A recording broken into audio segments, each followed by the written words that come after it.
Добрый день, уважаемые друзья.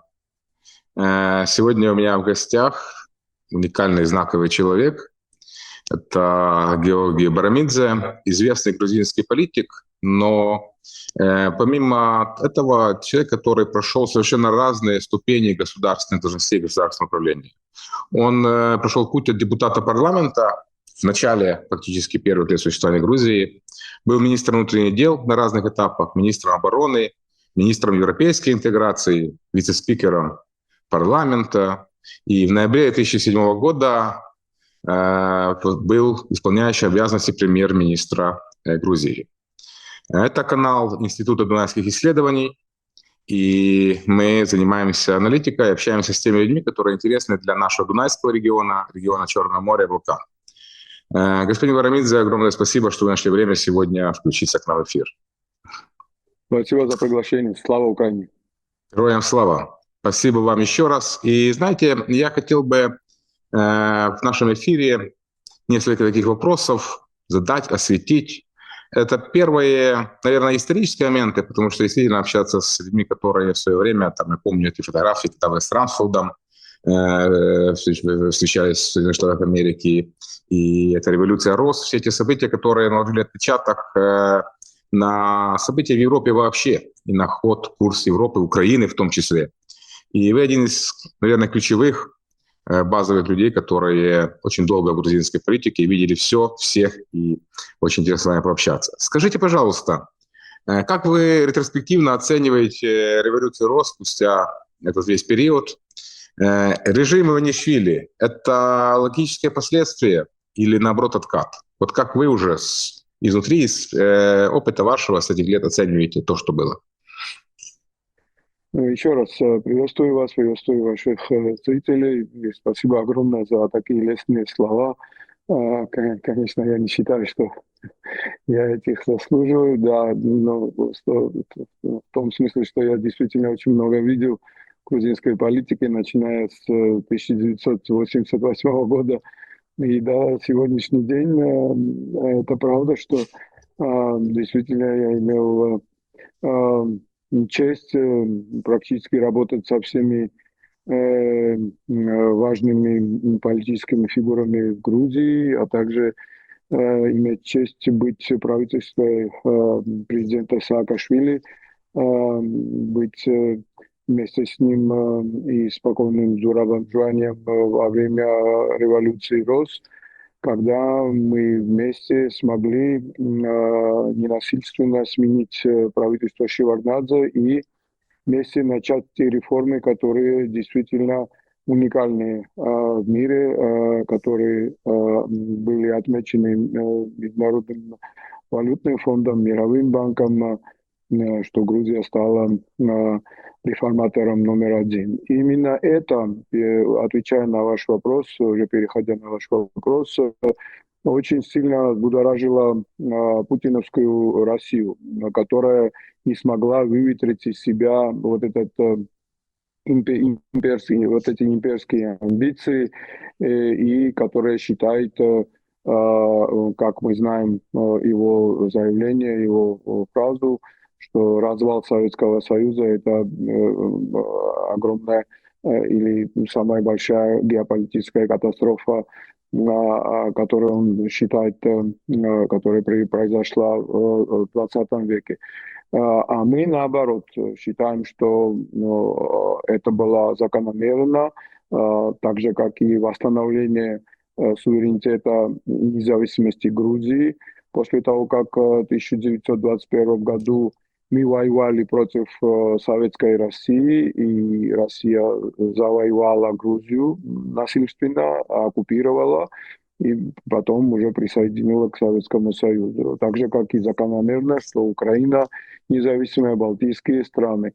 А что касается пропутиновской власти в Грузии, сейчас олигарха Иванишвили, это следствие как раз того, что Путин в свое время в 2008 году не смог завоевать Грузию, не смог свергнуть законно избранную власть под руководством президента Саакашвили, а потом запланировал своими методами, то есть гибридной войны, свержение этой власти. Он до выборов в 2012 году, несколько месяцев до этого, очень ехидно спросил у журналистов, когда выборы в Грузии, после того, как очередной раз выразил недовольствие политикой Грузии, что мы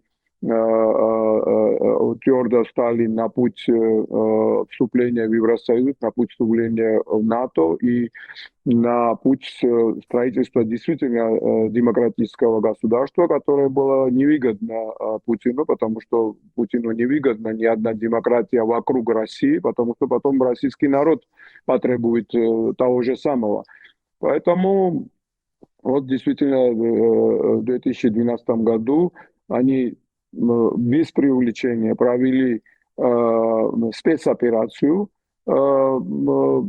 спецслужбы России, с одной стороны, очернение нашей власти, конечно, используя наши ошибки, потому что власти не бывает в жизни в любой стране без ошибок, тем более в то время, когда мы так быстро проводили наши реформы, что многие остались очень недовольны, и где-то мы, естественно, допустили ошибки, потому что не было никакого опыта, никаких кадров и так далее.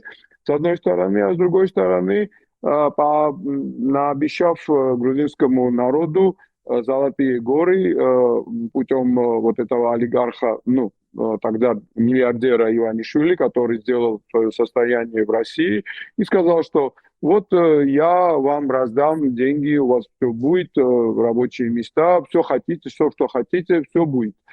Ну, и таким образом, на сегодняшний день мы уже практически 13-й год имеем у власти в Грузии пророссийское правительство, которое радикально повернуло направление Грузии с интеграцией с Евросоюзом и с НАТО, с вассальством и подчинением к России, в сторону России, в сторону Хамаза, Китая и так далее. Вот этого, так сказать, мира абсолютно другого, который, в принципе, чужд грузинскому народу.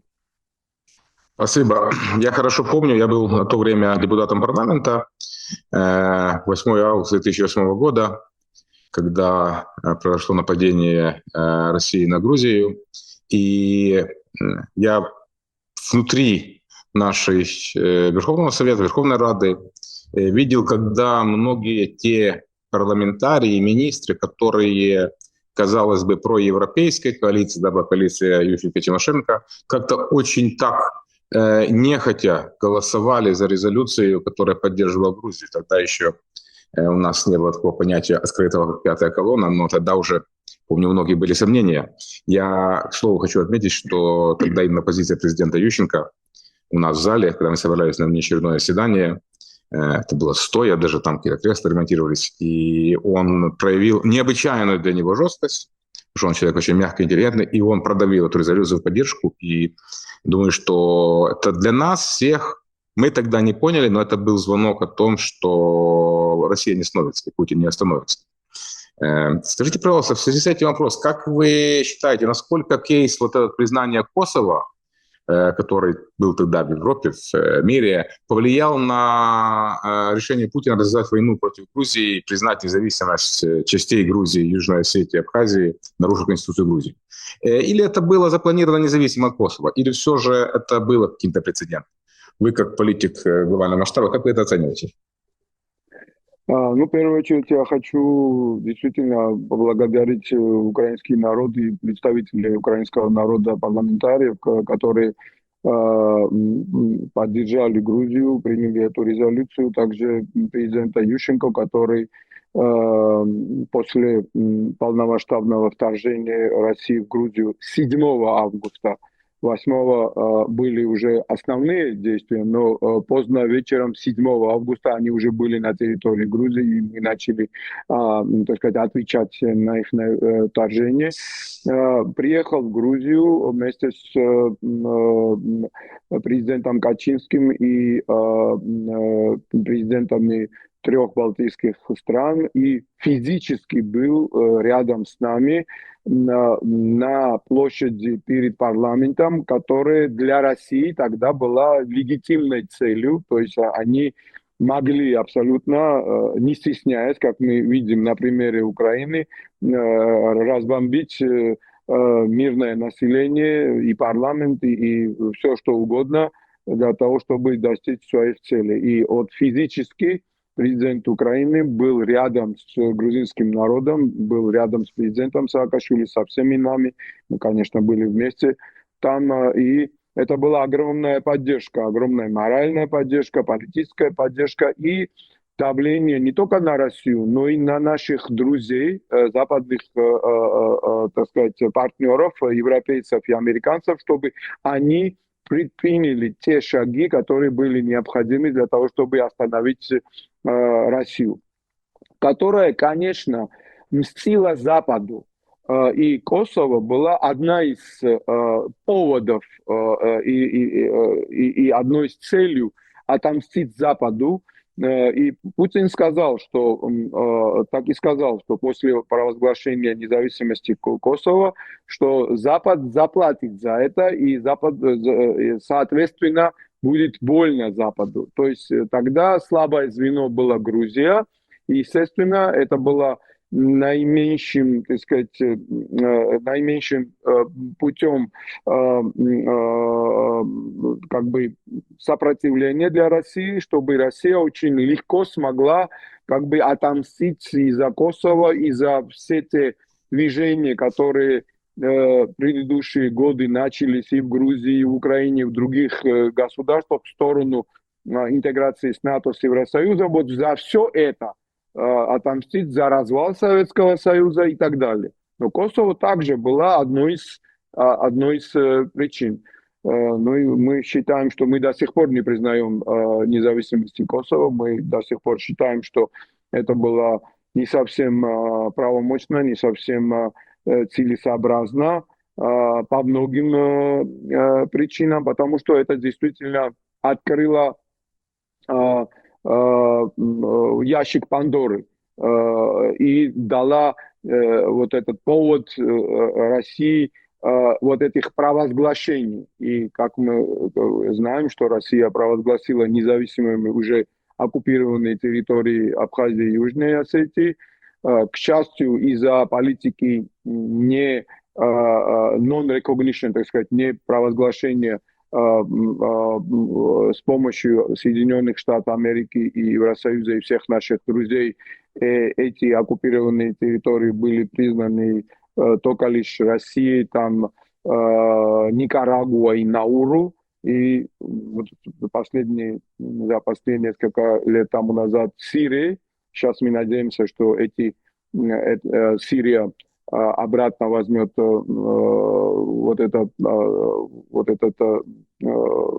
так сказать, вот это решение. Ну, это было, конечно, месть России.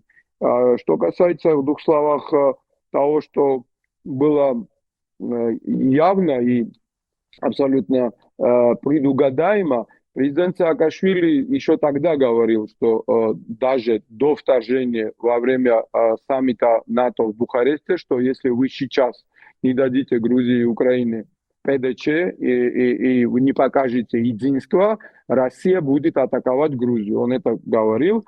А потом, после Грузии, вот вы можете, так сказать, есть множество высказываний президента Саакашвили, а потом будет Крым, нападение на Украину, Крым, и на этом Путин не остановится. К сожалению, случилось так, как можно было предугадать, и наши западные партнеры не проснулись после 2008 года, не проснулись после Крыма, не проснулись после Донбасса, и даже окончательно не проснулись после полномасштабного вторжения в 2022 году. Вот сейчас они проснулись окончательно, на мой взгляд. Вот только сейчас, после того, как Америка сказала, что и вы, европейцы, должны позаботиться о безопасности Европы сами же и не надеяться на Америку. Спасибо. Скажите, тоже интересно ваше мнение. Была программа и координация трех столиц — Кишинев, Киев, Тбилиси — по совместным шляху пути к евроинтеграции. Мы видим по факту, что из этого союза, с этой коалиции по пути в европейскую структуру Тбилиси, по сути, выпало. Потому что у нас с Кишиневым и контакты постоянные, у нас есть общее видение, мы делаем общие шаги. Это позиция людей, позиция элит, декларирование на словах, что мы там идем в Европу, в Тбилиси, а реально, по сути, заторможены все процессы. И скажите, пожалуйста, насколько вообще важно сейчас для Грузии курс на евроинтеграцию? Или это уже история, и просто Грузия выпала и ушла своим путем? Ну, начну с конца. Это абсолютно жизненно необходимо. Мы, так же, как и украинцы, европейский народ.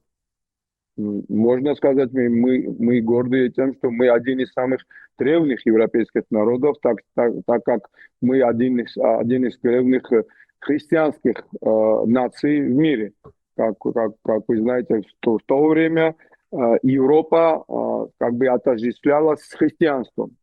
Грузия вторая в мире государство христианское, да, которое приняло государство как государственную религию христианства еще в начале IV века нашей эры. Поэтому мы, европейский народ, наша семья — это семья европейских государств, европейских наций. Поэтому мы должны возвратиться. В свое время Грузия была одна из таких передовых христианских европейских государств. Вот при Давиде строительстве, при царице Тамаре и так далее. Да? Когда грузины на лошадях верхом с открытыми нашими флагами, вот нашим пятизвездочным, с пятью крестами входили в Иерусалим. Тогда была Грузия, так сказать, держава, европейская держава. И на этом, так сказать, участке на востоке, так сказать, Европы Давид Строитель был действительно очень уважаемым правителем для всей Европы. А потом уже пошли набеги там персов и так далее, там, а это закончилось потом монголов и Российской империи. Спад грузинской государственности. Сейчас мы восстановили свою государственность в 91 году, и, естественно, наше чаяние — это возвратиться в общую семью европейских государств. Что мы целенаправленно сделали с первых дней нашей независимости. Даже во время Шеварднадзе, который был министром иностранных дел Советского Союза, он все делал для того, чтобы Грузия медленно повернулась в сторону России, несмотря на то, что во время Шеварднадзе мы вступили в СНГ, но это нам не помешало тому, чтобы Грузия повернулась в сторону Европы и начала интеграцию с европейской семьей, европейскими государствами. А нынешняя ситуация — это абсолютный анахронизм. Как я уже сказал, это так называемое нелегитимное правительство, которого практически ни одна цивилизованная страна не признала. Кстати, это нужно отметить. Ни одна цивилизованное государство не признало эту власть, этот парламент, который сейчас существует, соответственно, это правительство. Это продукт вот этой спецоперации, которую провели в 2012 году, который сейчас, вот мы на наших глазах, Путин старается сделать то же самое в Украине. Один в один. Самая попытка свержения президента Украины, законно избранного, и сейчас нажим на то, чтобы президент Зеленский ушел.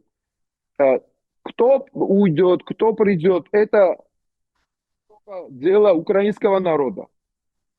И России или кого бы там ни было, друзей или полудрузей. Поэтому это тот же самый сценарий, когда в 2008 году не смогли свергнуть президента Саакашвили, Потом не смогли свергнуть танками и артиллерией, потом это сделали, так сказать, soft power, Силой. мягким, Мягкой силой. мягкой силой, вот этим гибридной войной, да, вот этой дезинформацией и так далее. Вот один в один. Сценарий у россиян очень хорошо отработан. И они это применяют на практике и в Грузии, в Украине. Они пытались это сделать и в Испании, в Великобритании, в Германии, вот недавно в Молдове, в Румынии, даже влиять на Америку. То есть у них вот эти свои лекала очень эффективно работают. Это дезинформация, это обман, ввод в заблуждение народа и разные свои подставные какие-то там политики, запугивания и так далее. Вот комбинация всего этого. Вот сейчас вот эта олигархическая власть, криминальная власть в Грузии оторвала Грузию от этой тройки. Украина, Молдова, Грузия, которая была и в Грузии в свое время была лидером в этой тройке восточноевропейских государств. И сейчас мы, хотя имеем статус кандидата вступления в Евросоюз, благодаря Украине, кстати, Молдова и Грузия имеют благодаря Украине, благодаря героическому сопротивлению украинского народа, и знак как, так сказать, доброй воли, поддержки к Украине, Евросоюз предоставил это Украине, Молдове, а потом и Грузии, несмотря на то, что эта власть Иванишвили все делала для того, чтобы Грузия это не получила, но этот статус дали грузинскому народу, но после в очередной раз фальсификации выборов, конечно, все это остановилось. Сейчас практически враг для режима Иванишвили это Запад, это Евросоюз, Америка, а друг это Хамас, это Иран, это Россия, Китай. Вот так изменилась политика Грузии. Но народ, абсолютное большинство народа по всем опросам, где-то больше 80% за вступление Грузии в Евросоюз, и где-то больше, чем 75% за вступление Грузии в НАТО. Спасибо. Господин Барамидзе, знаете, политик такого масштаба, который был в парламенте, был министром, он не может быть бывшим по своей логике, по своему восприятию информации, тем более министр обороны. Поэтому у меня к вам вопрос, и ваше мнение действительно интересно и важно. Вы наверняка отслеживаете ситуацию в Саудовской Аравии, вот этот раунд переговоров, который был, сегодняшнюю поездку американских представителей в Москву, там они уже прилетели пару часов назад.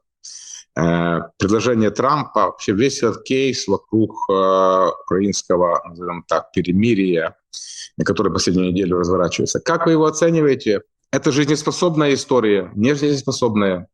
Кинет ли Россия в очередной раз, или у Трампа есть какие-то там секретные аргументы?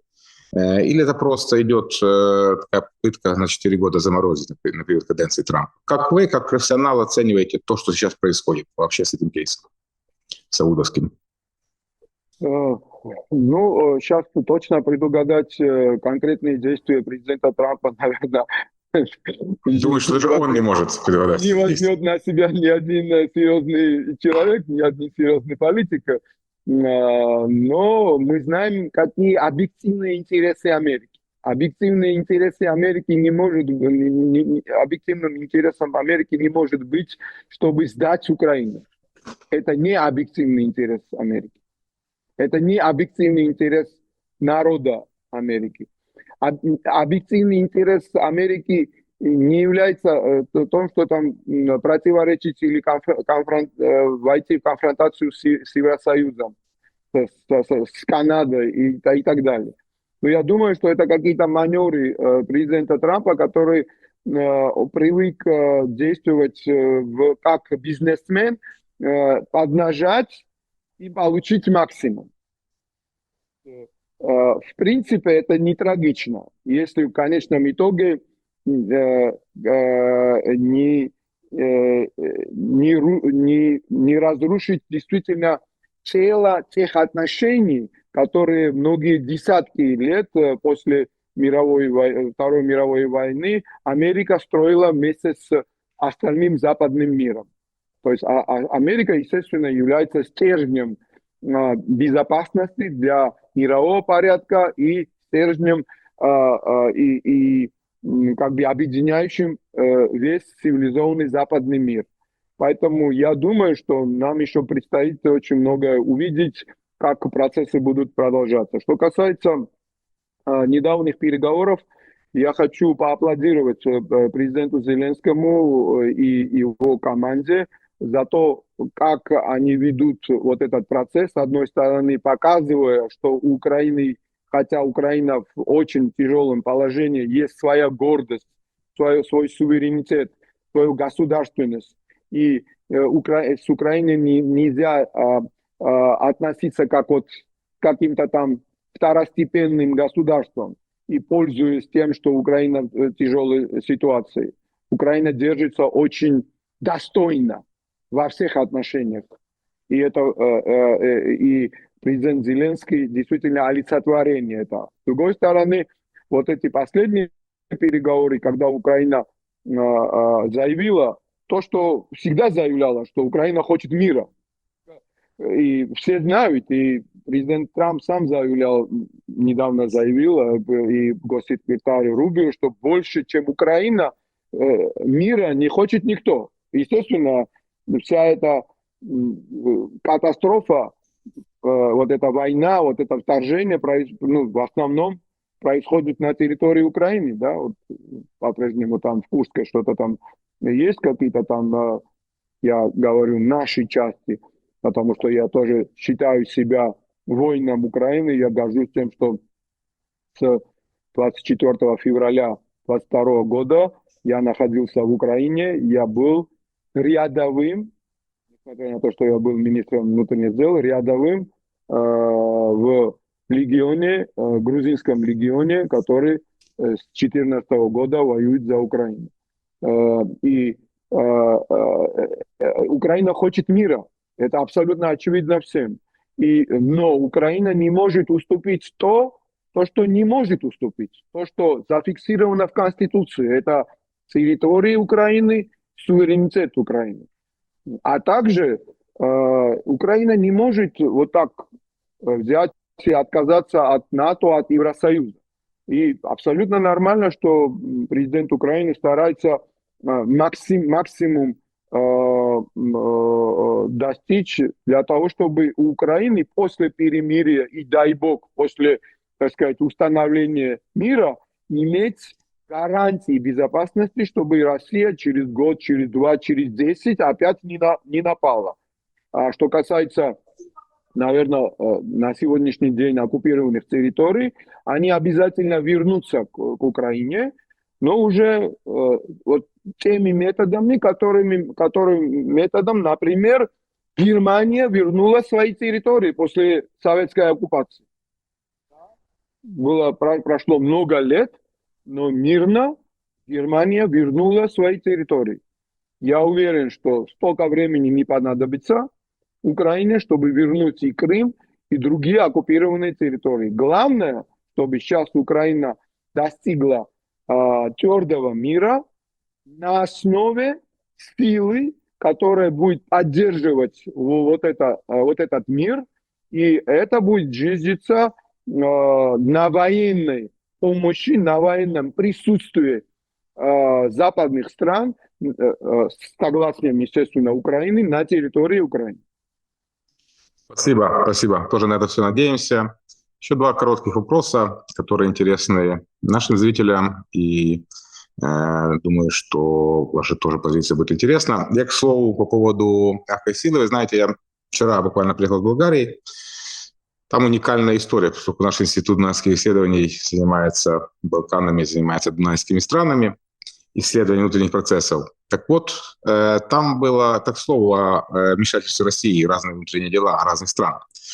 Наконец-то сформировано было правительство. Осенью с перевесом в 6 голосов. Постоянное правительство. Там было за последние 4 года, кажется, 7 парламентских выборов. И вчера Конституционный суд принял решение пересчитать голоса. И с разницей в 23 голоса 4% преодолела партия Величия через полгода, абсолютно пророссийская. И Конституционный суд, непонятно чем мотивировался, но болгары, в принципе, объясняют, чем он мотивировался. По сути, с помощью России пытается развалить очередную коалицию в стране, которая тоже, не знаю, достаточно русифицирована. Это говорит о том, что не только Румыния, не только Молдова, не только Грузия, а вот эти попытки мягкой силы по всему Черноморскому, по всему Дунайскому региону, по региону Балкан, они не останавливаются. Мы знаем сегодня ситуацию в Сербии, когда в Боснии и Герцеговине, по сути, агентура активирована, пророссийская, которая разваливает проевропейский режим Боснии и Герцеговины. Это так, к слову, по поводу очень глупой мысли сказали о том, что это soft power российская, она продолжает действовать, несмотря ни на что.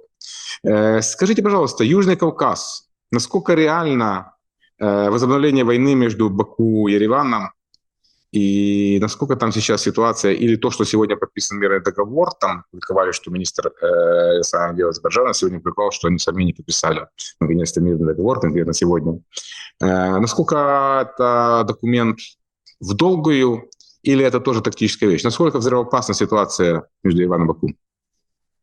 Ну, я думаю, что в целом проблема была решена. К сожалению, вот этот конфликт между Азербайджаном и Арменией продолжался вот десятилетия. И, к сожалению, понадобилось также военный конфликт, военные действия, чтобы эту проблему как-то решить.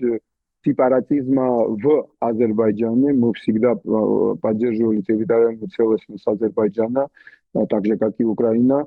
И очень жаль, что практически другого выхода не нашлось, чем вот путем вот тех событий, которые произошли. А сейчас, по-моему, ситуация стабилизируется. Нужно сказать, что президент Армении господин Пашинян, господин Пашинян очень здравомыслящий действует, очень мудро и смело действует, потому что предпринимать те шаги, которые он делает, это очень рискованно в политическом смысле в Армении, но это единственный правильный путь вывести Армению из этого заколдованного круга конфликта с соседями, с одной стороны с Азербайджаном, с другой стороны с Турцией. И он в свое время еще писал, что Армения как-то вот в плену вот прошлого, когда была какая-то там Великая Армения и так далее, и из-за вот этих претензий с соседями Армения не может встать на ноги как современное демократическое государство и вынуждена идти на попятную с Россией и иметь российские военные базы в Армении и быть зависимой от России. И тем самым Россия как, так сказать, большой якорь вот держит Армению и не дает возможность, чтобы Армения тоже двигалась в направлении той семьи, о котором я говорил, что цивилизованной Европы. Армения первое государство, христианское государство на 3 года раньше, чем Грузия официально приняла христианство. Поэтому вот сейчас то, что президент Пашинян делает, это очень смелый шаг. Освобождение от зависимости от России и налаживание отношений с соседями, урегулирование конфликта и с Азербайджаном, и с Турцией, соответственно. С Грузией, слава богу, у Армении никогда не было конфликта, хотя до сих пор граница у нас не совсем полностью делимитирована, и этот вопрос остается. Но в целом у нас очень хорошие отношения. Но и Армения начала очень интенсивно двигаться по направлению интеграции с Евросоюзом. Армения сейчас гораздо более проевропейская страна, чем де-факто из-за этой продажной пророссийского так называемого правительства Иванишвили, чем Грузия. Вот такая ситуация. Поэтому я очень надеюсь, что этот мир будет очень крепким между Арменией и Азербайджаном, будут нормализовываться отношения между Арменией и Турцией, соответственно. Это очень выгодно для всех нас, кто мы живем на Южном Кавказе, который является субрегионом Восточной Европы. Мы хотим выйти из этого, так сказать, круга, что вот Южный Кавказ, что такое Южный Кавказ, вот многие это не понимают. Южный Кавказ – это субрегион Восточной Европы, вот Черноморского бассейна, который стратегически важный регион для Евросоюза и для всего западного мира, в том числе и для НАТО. Вот этот бассейн Черного моря, и Армения, Азербайджан, Грузия, часть этого, ну, у нас непосредственный, так сказать, выход на Черное море, но Южный Кавказ – это бассейн Черного моря также, который является со своей стороны бассейн так называемый wider Mediterranean, большого Средиземноморья. Это стратегически важный регион для Евросоюза и для НАТО. Поэтому мы очень надеемся, что этот мир будет стабильный, и после того, как Грузия сможет избавиться от этих предателей пророссийских деятелей из правительства Грузии, и будет в Грузии нормальное, цивилизованное, демократическое правительство, мы сможем вместе с Арменией, ну, если потом захочет и с Азербайджаном, рядом с Украиной и с Молдовой, продолжить наш путь в интеграцию с Евросоюзом, а потом я думаю, что и Армения подтянется и по отношению к НАТО тоже. Именно эта позиция о том, что Южный Кавказ – это субрегион Европы, Восточной Европы, как раз мы продвигаем в нашем аналитическом центре. Я общаюсь со многими коллегами с Германии, с Австрии, с Брюсселя, с Институтом геополитики брюссельским. И, в принципе, мы объясняем, что это не какая-то затерянная территория. Это важнейший стратегический регион Черноморского бассейна и важнейший стратегический регион, субрегион Восточной Европы. Тут вы абсолютно правы, мы в этом смысле одинаково мыслим. У меня последний вопрос. Да, одинаково смотрим на этот вопрос. Последний вопрос, не могу его не задать.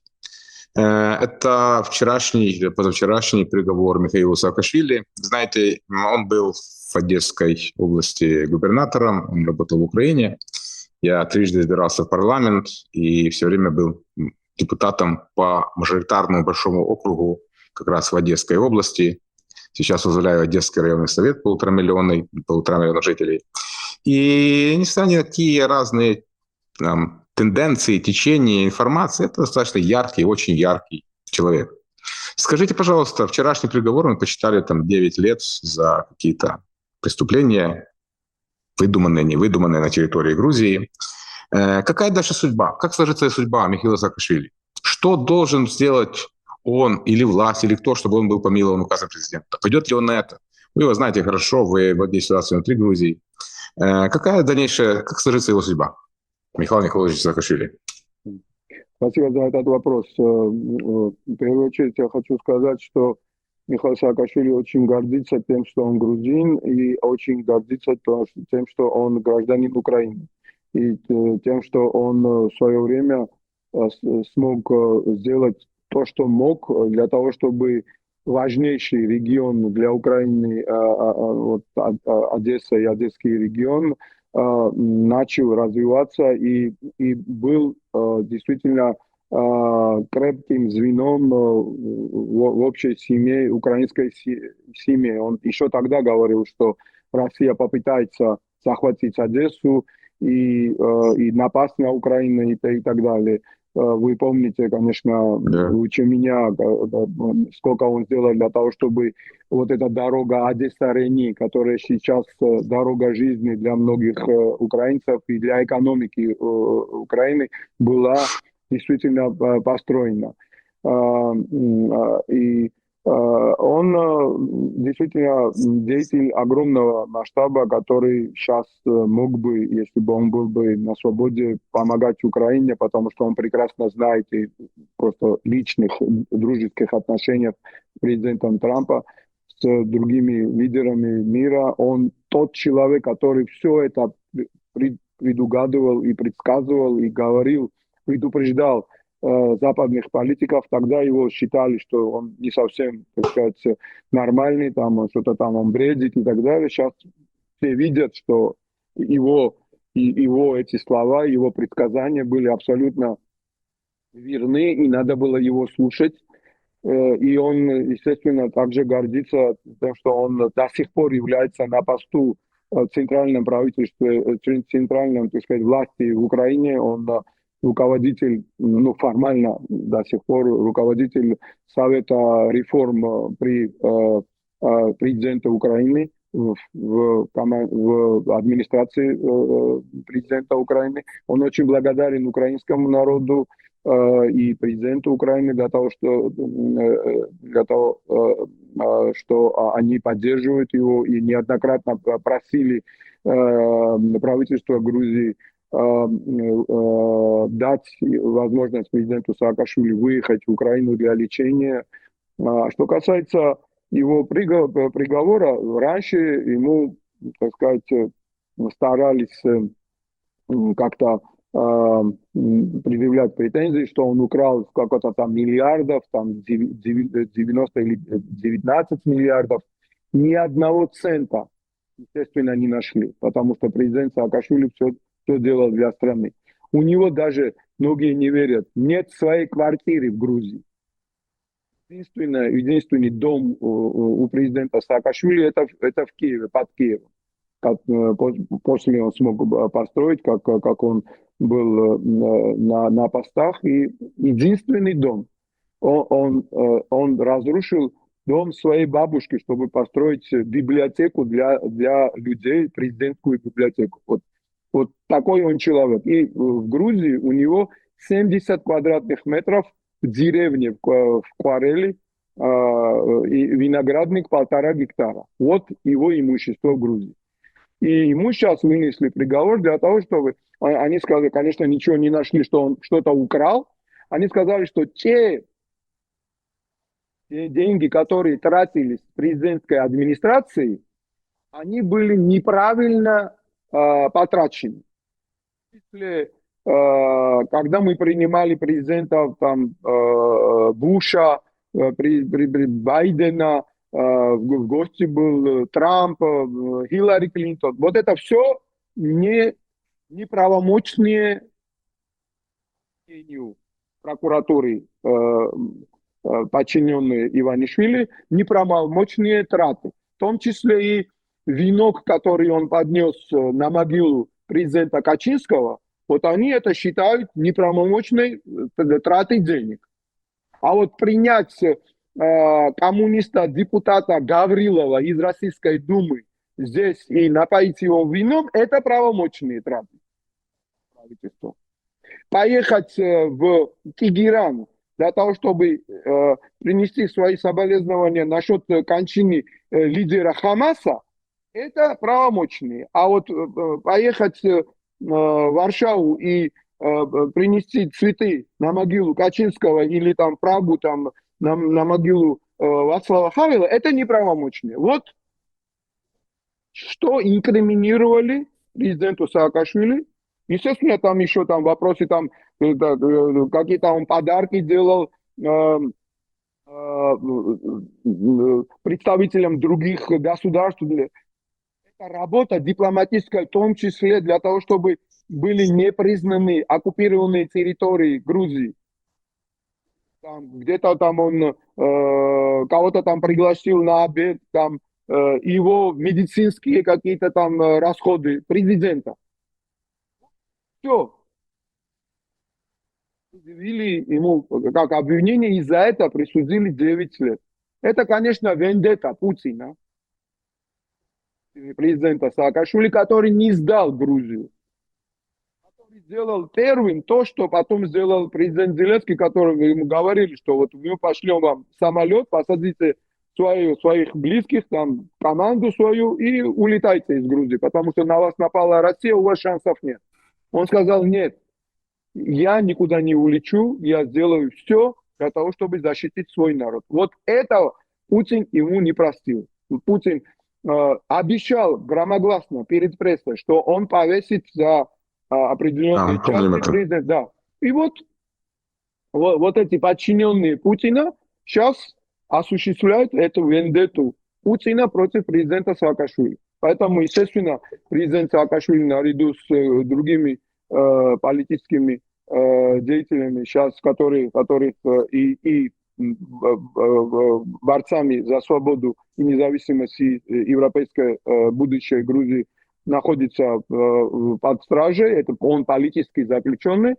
Естественно, когда мы уберем из рычагов власти вот этих предателей, естественно, президента Саакашвили выпустят на свободу. Это абсолютно очевидно. И, соответственно, свобода Грузии и наша евроинтеграция и свобода, физическая свобода президента Саакашвили, они переплетены.